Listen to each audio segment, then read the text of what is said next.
Friends, எல்லோரும் எப்படி இருக்கீங்க? நல்லா இருக்கீங்களா? Welcome to my channel Geetha Anbu. இன்றைக்கி ஒரு விளாக் தான் பார்க்க போகிறோம். என்ன விளாக்னா, இன்றைக்கி குலதெய்வத்தில் கிடா வெட்டுறோம்.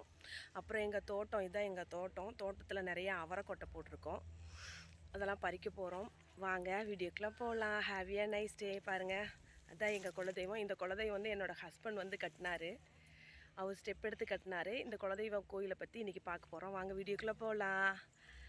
பாருங்கள், இதுதான் எங்கள் தோட்டம். இதில் நிறையா அவரைக்கொட்டை, கொய்யா மரம், தென்னை மரம் எல்லாம் வச்சுருக்கோம். இந்த அம்மனுக்கு அலங்காரம் பண்ணுறது என்னோட வேலைங்க. எனக்கு அது பெரிய பாக்கியம். ஆமாங்க, அம்மனுக்கு அலங்காரம் பண்ணுறது பெரிய பாக்கியம் தாங்க. இவர் தான் வந்து எங்கள் கோயிலோட முதன்மை தெய்வம், அதாவது முனியப்பன், பெருமாள் சம்பந்தப்பட்டவர், சைவ சாமி. இவருக்கு வந்து நாங்கள் வந்து பொங்கல் வழிபாடு தான் பண்ணுவோம்.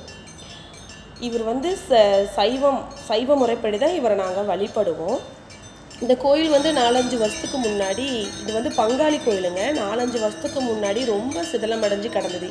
இதை வந்து அந்த பூஜை பண்ணுறாரு இல்லைங்களா, அவர் தான் என்னோடய ஹஸ்பண்டு. அவர் தான் எடுத்து குலதெய்வ கோயில் இப்படி இருக்கேன்னு எடுத்து தனிப்பட்ட முறையில் முயற்சி செய்து இந்த கோயிலை வந்து அமைச்சார், கட்டினாருன்னு சொல்லலாம்.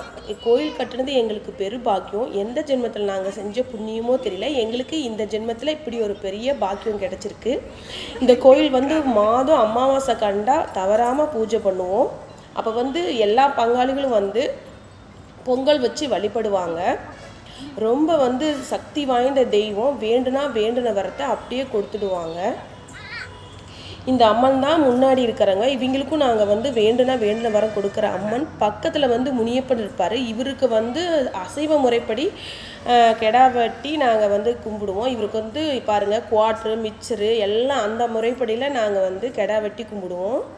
இதுதான் அந்த கெடா. இவருக்கும் தனியாக பூஜை பண்ணுவோம், அவருக்கு தனியாக, இவருக்கு தனியாக நாங்கள் எப்போவுமே பூஜை பண்ணுவோம். இவர் வந்து அசைவ சாமி.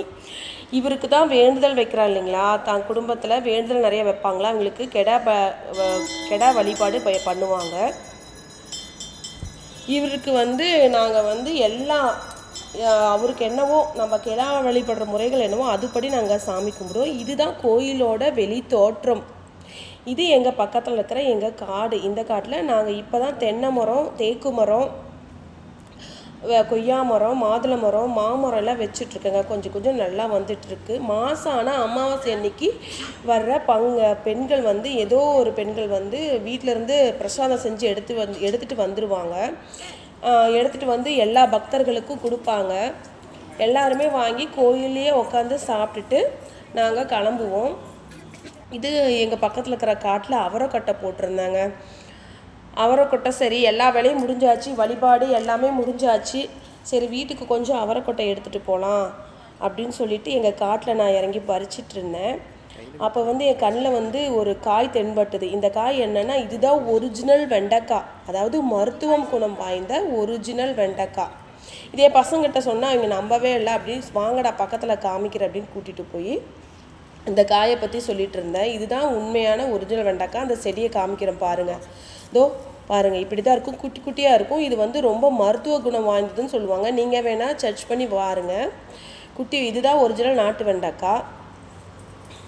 காட்டில் அங்கங்கே போயிட்டு, காடுனாவே நம்மளுக்கு கொஞ்சம் பிடிக்கும். இந்த விவசாயம், இந்த நம்ம காட்டில் நாம் வந்து போட்ட பயிர்கள்லாம் பறிக்கிறது ரொம்ப பிடிக்கும். அதை பார்த்து பறிச்சிட்டு இருந்தேன். ரொம்ப சந்தோஷமாக இருந்தது. ஏன்னா இது வந்து சிட்டியில் வந்து இந்த அவரைக்கொட்டையெல்லாம் விலை அதிகம்.